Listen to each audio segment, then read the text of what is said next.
Berta Scheck was born January 21st, 1928 in Dortmund, Germany, to parents Gedalia, a kosher butcher, and Rivka, a homemaker. The sixth of seven children, she shared her home with siblings Leo, Clara, Solly, Bernard, and Greta, and little sister Rosa. Berta's parents came to Germany from Poland some years before her birth. As a child, she attended a Jewish school and had close relationships with her siblings. In late October of 1938, when Berta was just 10 years old, the family was roused from their beds by the Nazis and sent to Poland due to being considered Polish Jews. But her parents couldn't prove they were Polish, so the Poles sent them back to Germany, where they had to spend time in jail before being permitted to return to their family home, just in time for them to experience Kristallnacht on November 9th of 1938. On this night of broken glass, the Nazis burned more than 1,400 synagogues across Germany and Austria, vandalized thousands of Jewish-owned businesses, broke into Jewish people's apartments and homes, and desecrated Jewish religious objects. They also humiliated, assaulted, and killed Jewish people. Despite being only 10 years old at the time, Berta remembered Kristallnacht vividly. She saw smashed synagogue windows and helped to clean up the local hardware store in its aftermath. Immediately after, with the future of Jewish life in Germany all but quashed, Jewish organizations began mobilizing to try and save the lives of their children. Berta was part of the Kindertransport, a Jewish communal effort that brought more than 10,000 children to England and other neighboring countries to escape the Nazis and to be foster raised. In December of 1938, Berta said goodbye to her parents for the last time and was placed on a train with her sister Clara. Younger sister Rosa would be placed on a subsequent train, bound for England. While not a formally organized British government initiative, the British government granted visas for these children, allowing them to enter Britain. Somehow extending visas to their parents would have been a step too far. Soon after their arrival, Berta and Clara were sent to Liverpool to a private home with several children. Not long after, she was sent to another family, the Dorfmans, with whom she lived for a handful of years while attending the Jewish school in Liverpool. She was fortunate to find guardians who truly cared for her. Not all of the Kindertransport kids were so lucky.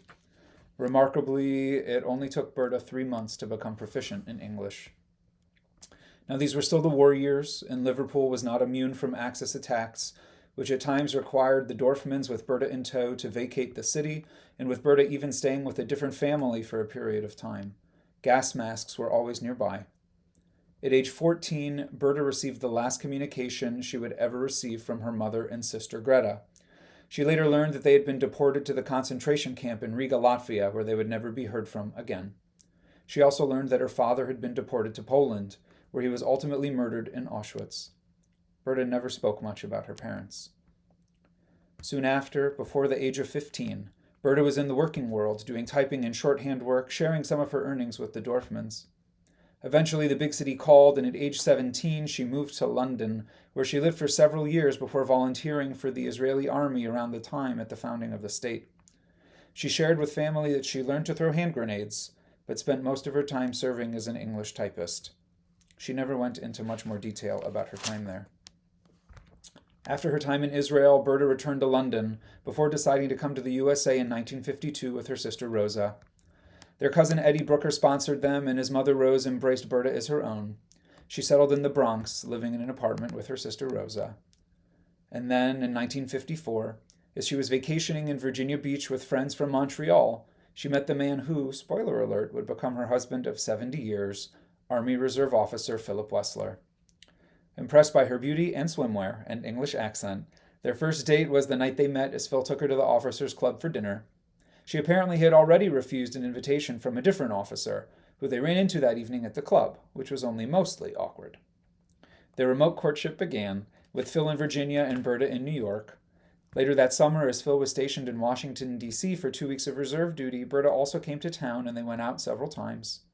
Phil knew she was a keeper and requested a transfer from work that would allow him to work from the New York office. In the fall of 1954, he relocated to Brooklyn to be near Berta, proposing in October of that year. They married in February of 1955 at Phil's sister Shelley's home on Long Island, with a few dear family members in attendance. They honeymooned in Bermuda, which was the place to go in those days, and was another chance for Berta to wear a bathing suit, which was just fine with Phil. Berta and Phil began their married life with an apartment in Kew Gardens, where they welcomed daughter Gina and then a home in Jamaica, Queens, where Laura and Karen, also known as Moose, joined the party. Moose recalls at a young age sharing with Berta that Berta's such a nice name, and Berta responding, "It's not." In those early years as a family of 5, Gina recalls Berta carless pushing a large carriage in the neighborhood with Laura and Moose in it, while Laura and Moose recall being in the bath during the Northeast blackout of 1965, with Berta caring for them alone in the dark, as Phil had moved to Hartford the week before to begin their family's next chapter as residents of Connecticut. During their years in Hartford, Berta worked at Connecticut General Life Insurance in the Mutual Fund Division. She worked for Hadassah, and she worked for UConn in their International Programs Office, which allowed her to collect stamps from around the world. Raised in a traditionally Jewish home, her father was a kosher butcher after all, Berta lit Shabbat candles regularly and the family gathered for Shabbat dinner weekly. But even more impressive was that Berta was always preparing meals for the family. While breakfast was often cereal, with the girls only allowed to have sweet cereal if it was poured on top of unsweetened cereal, Berta would go to work in the morning, and every night there somehow was a full meal on the table for dinner. The girls remember Scheck and baked chicken as a special treat, and that Moose, a vegetarian now for decades, ate hamburgers on fish night because she didn't care for fish.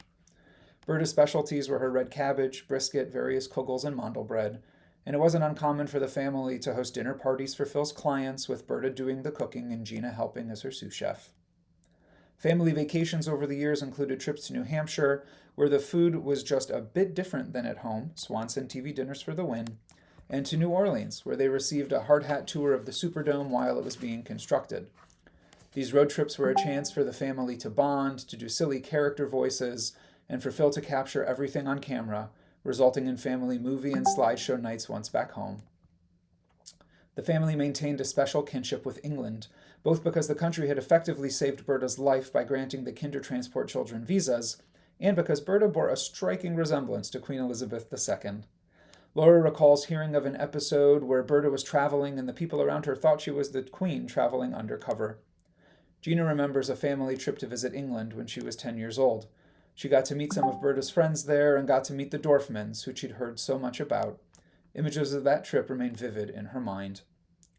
Socially, Berta made close friends with other Europeans who had settled in the area. They found each other and felt like home to her. And throughout the years, she remained in touch with her surviving siblings, penning aeromail letters delivered weeks later to those in England and Israel, respectively. Berta loved being a grandmother. When she saw her grandchildren, she broke into a smile so big that her eyes would shut, her smile taking over her entire face. Grandson Adam recalls having a nightmare while staying at their home and the sense of security he felt when Berta let him come sleep in the bed, and both he and Stephanie recall Berta having incredibly soft skin. Being bounced on Berta's knee as she sang the German nursery rhyme Hoppa Hoppa Reiter was a treat, and was immediately requested by the grandkids, especially me, upon visits, often before she could remove her coat and shoes. She later did this while physically able with her great-grandchildren as well. This nursery rhyme was maybe the one German thing that she willingly embraced, as she held a lifelong grudge against the Germans, never returning to the country again, and refraining from purchasing German-made products whenever possible. In January of 1996, Berta and Phil retired to Florida. Berta loved the weather and the ability to wear a t-shirt and shorts every day. She loved to swim, although she would never put her head in the water, she'd breaststroke exclusively.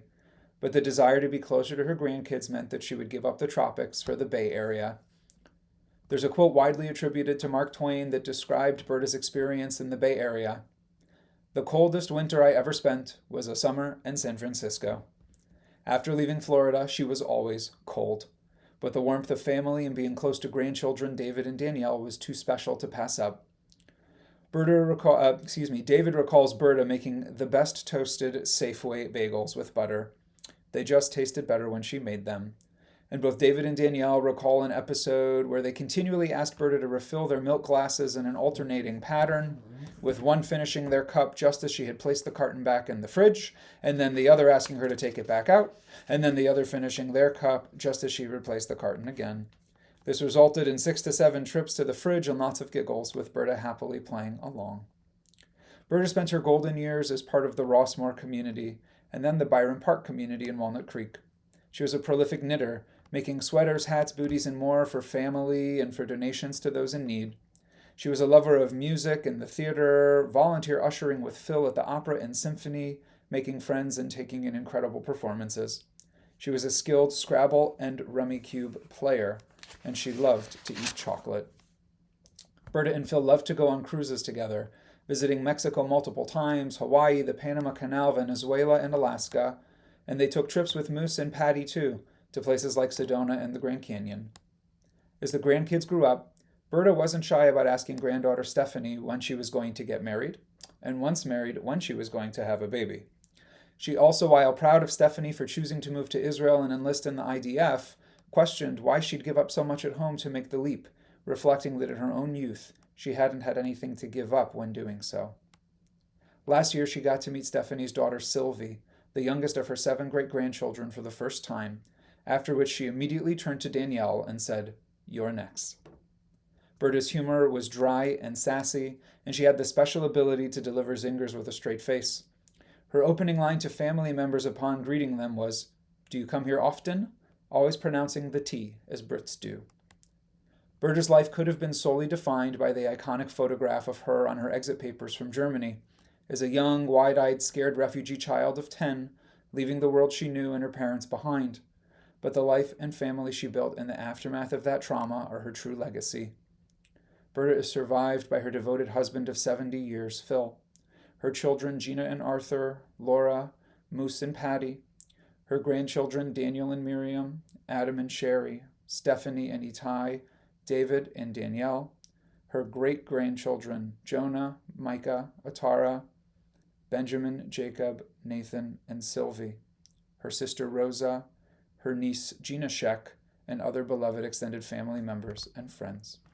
May her memory forever be for a blessing.